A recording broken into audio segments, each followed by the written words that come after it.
Hi folks, welcome to the channel. In this video I'm going to cover some old ground and I'm going to be looking at glass scalloping. Now I did a couple of videos very early on. First one was how to use a glass scalloper and the second one was how to make your own out of objects you can buy from like a hardware store.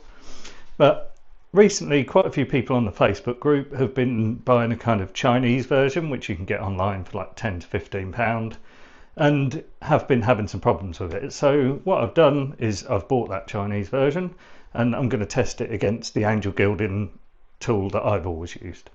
So before I crack on with that, I just want to say a massive thank you to everyone who commented and liked the video last time. It was really nice to be welcomed back, and I want to especially thank everyone who donated money because I'm self-funding with this channel. I do put everything that I earn back into it, so it really does help keep me afloat, and obviously I'll put some of that back into it by buying a glass scalloper for today's video. Anyway, just another thing, I've got a sort of new studio. It's not quite as glamorous as my living room, but it's my room. I'm going to do what I want in it, so eventually over time I'll make it a little bit more decorative, I suppose, but it'll have to do for now. Anyway, that out of the way, let's crack on with it. Right, so here we've got both tools. Top one is the cheaper Chinese version and this one is the angel gilding version. So first thing to say is let's talk about the price, and that's the reason people are choosing to go with this version, because it is considerably cheaper. When I say considerably, this on the angel gilding website, which is based in America, is $170. If you then need to ship that outside of the US, which I did, that's an extra $50 shipping. You'll then likely have to pay import duty as well, so you're going to be down a few £100 buying this one. This one I paid £16 for, and that was a free delivery. I could have got it cheaper if I'd looked around, but I just wanted to get one, you know, with quick delivery so that I could make the video. So, you know, 10 times as much money without shipping is something you do have to consider when you're buying something like this. But that out of the way, let's take a look at the quality of the tool and compare some stats to see, you know, whether you'd rather go with the sort of expensive version or not. So firstly, looking at them together, it is clear that this is better made. It is properly precision engineered, you know, really nice materials, really nice finish. It feels good, it's nice and light but really sturdy. You know, when you look at this one, look at the sort of plastic here, that's all sort of, you know, well, not very good. Yeah, it's just not a very attractive thing in terms of, you know, how it comes. It just, yeah. But, you know, we'll see if it works, it works. You know, it shouldn't really matter what it looks like. But that is just about aesthetics, really, you know, and that might matter to some people, it might not. But let's have a look at the weight of it. Right, so measuring this in grams, and this weighs 172 grams. And other one is, I'm not very good at maths, but I think that's about twice as heavy. Yeah, 170, yeah, something like that. Might not matter, but I tell you, I don't think of these sort of things until you have to carry around a case which has got all of your paint in and your tools and stuff like that, and you know, that soon adds up. And I know maybe an extra 170 grams might seem a lot, but you know, it's soon, that weight soon builds up. So again, if you've got a toolkit that you're going to take out to do these jobs, it is worth considering. Right, so another thing is the size. So in looking at these two, as well as this being half the weight, it's nearly half the thickness. And, you know, in terms of length, it's a little bit shorter. That does make a massive difference if you're going to carry these things in your pocket, because it is definitely noticeable that you've got this thing in your pocket and it's not that comfortable. This thing, you barely know it's in there. You know, it's as flat as a phone. So yeah, just another thing to consider. So all of those things, you know, I mean, they might be stuff that you'll take into consideration, but for something, you know, that's going to be 10 times more expensive, I would say something that's a little bit more bulky, and maybe a little bit heavier, I'd take that on the chin if it's going to be 10 times cheaper. But what it really comes down to is this any good at doing the job? Which we'll find out in a sec, but I just want to have a look over it and compare, well, the sort of main bits about this product. So firstly, the bit that nips the glass in here, the version in the angel gilding tool is proper precision engineered. You know, that is, you know, a perfect angle, and both ends are the same. You sort of swap this around as it gets worn down. Yeah, it's just engineered properly. This, on the other hand, you know, isn't so much. You know, one of the sides is sloping more than the other. That doesn't go into the same kind of flat point that the angel gilding one does, which may make a difference. You know, that may be why people are struggling when it's breaking glass. So what I want to do is, when I test them against each other, then if this does end up damaging the glass, and see if we can kind of alter this so that it matches this one a bit better. But yeah, that is my only concern really, is, you know, the sort of the bit that actually nips the glass on here doesn't look like it's made with any form of precision. So we'll see if that makes a difference. Right, so the first thing we need to do is calibrate the tools to make sure we've got the best chance of getting the best result. So this is how they sit on the glass. This little tiny knob here just sits over the tip of the glass, and that's when you push that down, that's what takes the scallop out. So the settings, this needs to be a credit card's width away from the base. So this is really easy to adjust. You just undo these two screws here, push that into place, and then tighten them up. This is already done. Out of the box, this was correct. So this one, not so much. You can see that it's hanging over a lot more than a credit card, or I can anyway. So I can just adjust that with these two top screws here.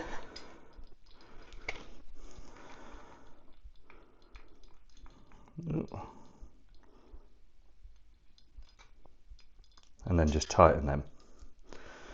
So another thing is the angle at which this sits on the glass is very important. So this, fresh out of the box, you can see is almost sitting at a right angle. So that's going to be no good. This one here, that looks more like it, but I'm going to test the angle anyway to make sure it's correct. So what I've got for that is a digital angle finder. You don't need to have one of these, you can just have a kind of one of the ones that's like a fold out ruler, but it means I can turn that on, zero it on the glass, and then pop it on here, and I can see that that angle is too steep because we need it between 12 and 15 degrees.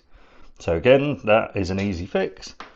All we're going to do is unscrew this little bit here, bring that down,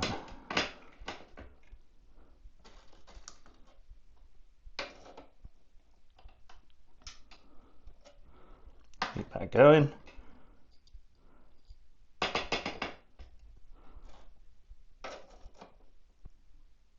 $13, that looks about right, so I'm going to go with that. So just hold the screw in place and tighten that little locking nut. So that is calibrated and ready to go.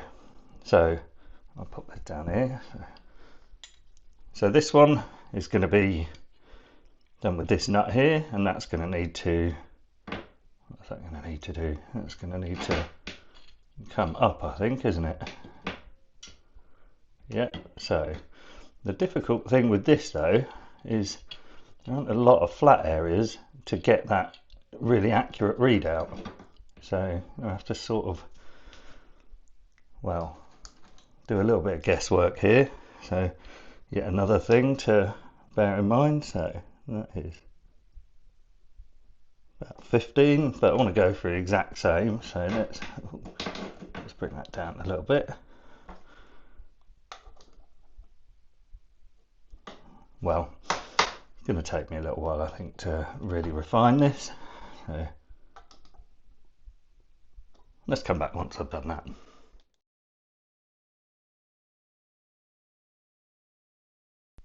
Right, so I'm ready to go. So what I've done is I've marked the glass, and you mark this at 3/4 of an inch.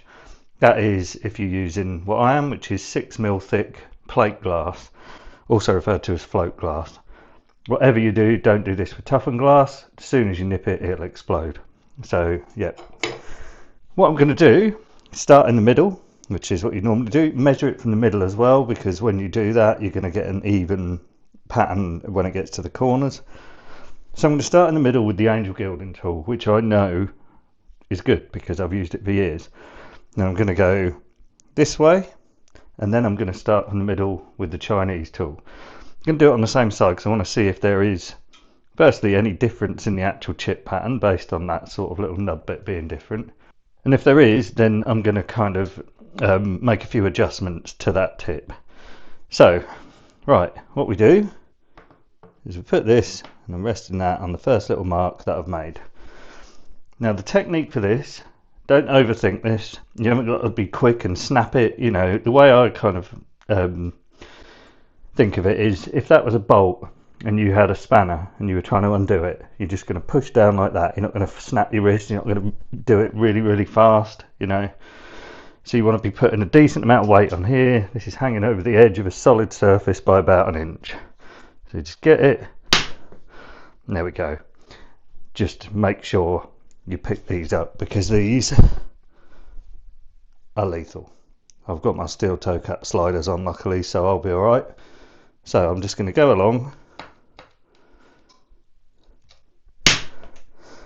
Another thing which I found when I first started, I was getting some breakages, and it would be that I'd get to the end and this had come loose. So every few, this is a little bit annoying and maybe it's a little bit OCD of me, but every couple that I do, I just give that a little tighten, just to make sure that that's always solid in place. So put this on there.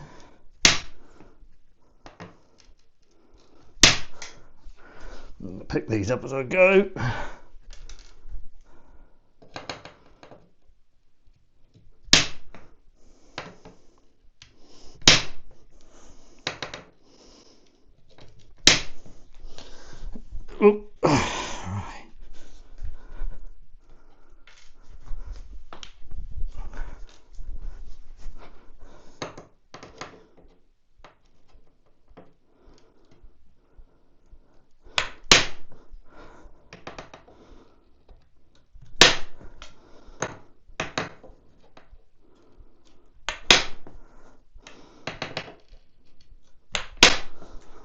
Right, so that's the result we got using the angel gilding tool. That's a nice even pattern going along there. So let's see how we get on with the other tool. Right, so in position. Well, so far so good. Slightly bigger chip, but I'm not fussed about that, you know, as long as they're even.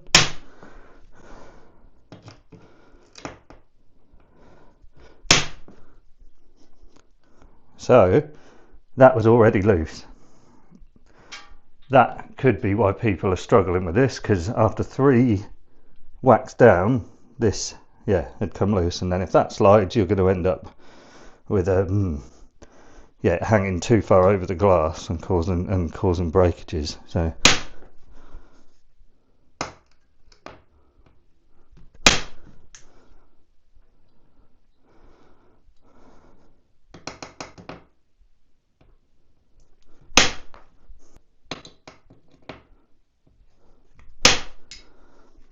I've got a little bit of a inconsistent chip there,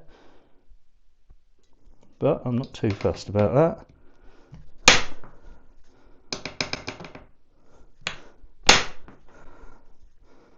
And it can be the corners when they break, but there we go. Let's take a look at that. Right, so moment of truth, and you know, looking at that from the edge, that is pretty clean going both ways.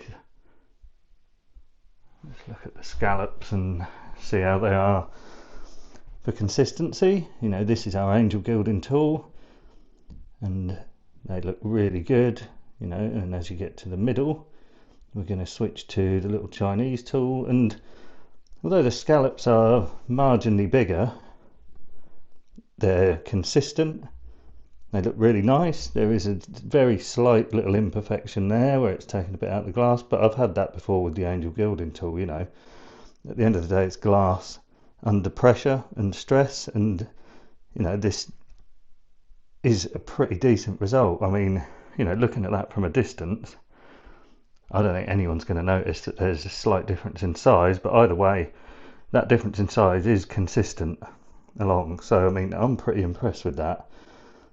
And yeah, I could certainly see why people would choose this tool over the more expensive version, because you're not going to notice the difference. So yeah, I'm going to run around the rest of that glass just to make sure that, you know, I can use that tool and it's not just going to get right to the end and break. But overall, I'm really impressed with the results of that.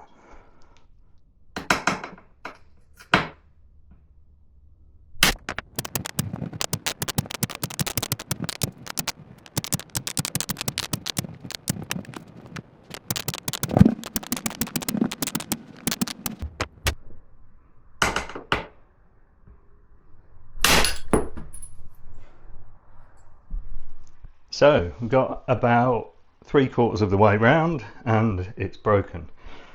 And I know why it's broken, and it's the exact same thing that I'd said at the start. These just come loose. So this, as I've tipped it forward, has gone over the glass more than it needs to. I've pulled it down and that's just taken a great big chunk out of the glass. So that is a pretty crap design flaw that you just have to keep an eye on. Right, so that is a pretty bad design flaw. You know, if you can't get a few scallops along without the thing coming loose, that's pretty rubbish. But it's pretty fixable. You know, these are standard imperial threads, so you can just buy something that you can get a much tighter sort of, well, it can tighten up a lot more. So I've just got these. There are a couple of little bolts that I can then properly tighten. That's the first modification I'm going to make. The second, I'm just going to flatten this tip down a tiny bit like the angel gilding one, because this just gives those bigger chips, and for some reason when they're going off bigger, it just feels, you feel more pressure in this tool because it's making bigger chips, and you know, that to me makes it think that the more pressure, the more risk of the glass breaking. So all I'm going to do is just take this little bit out and then just grind it down ever so slightly. So let's bring this camera over and get that done.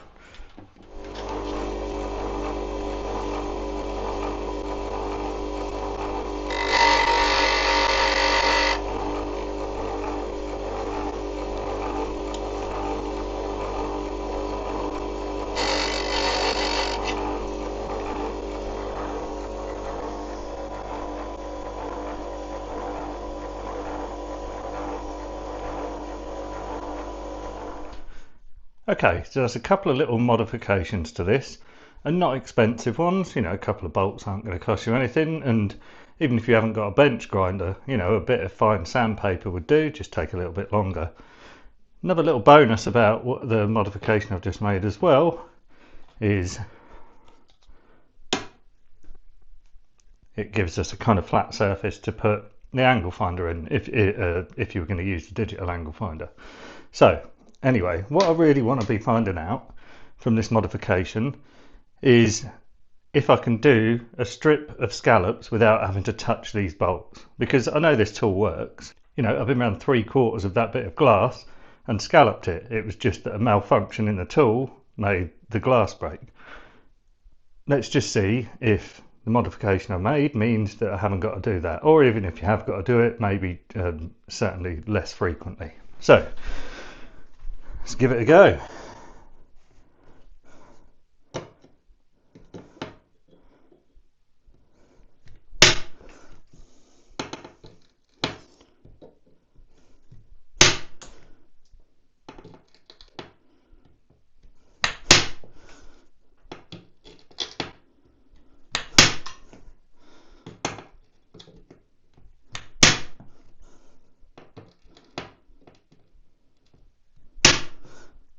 just touching these and they feel pretty solid, so that's the main thing. Before, those plastic things are just crap.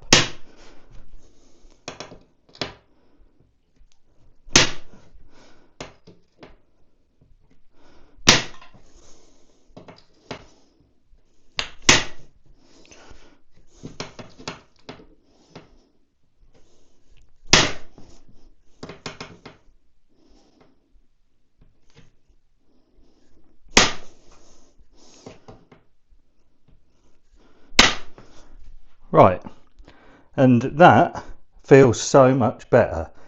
Like before, when I'd said that you could feel the tension, you could hear the sort of louder kind of bangs, but it was still doing it. And I do think that tiny little adjustment to that tip, just meaning you haven't got a point hanging over it, you've got that flat bit hanging over it, just feels better. Like these make it feel so much sturdier, and you know, that thing is in there, that ain't moving, and that was loosening up with, in some cases, within one hit, and that is useless, you know. So yeah, a couple of very inexpensive modifications makes this a tool that is perfectly usable.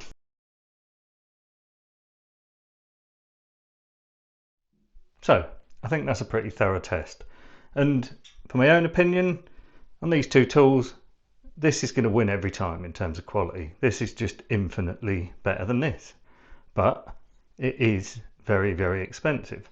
Do I think this is worth the money? Absolutely not. You know, you have to remember I made something that does this out of a ruler, so it's not like this is complex technology. This is a beautiful bit of kit.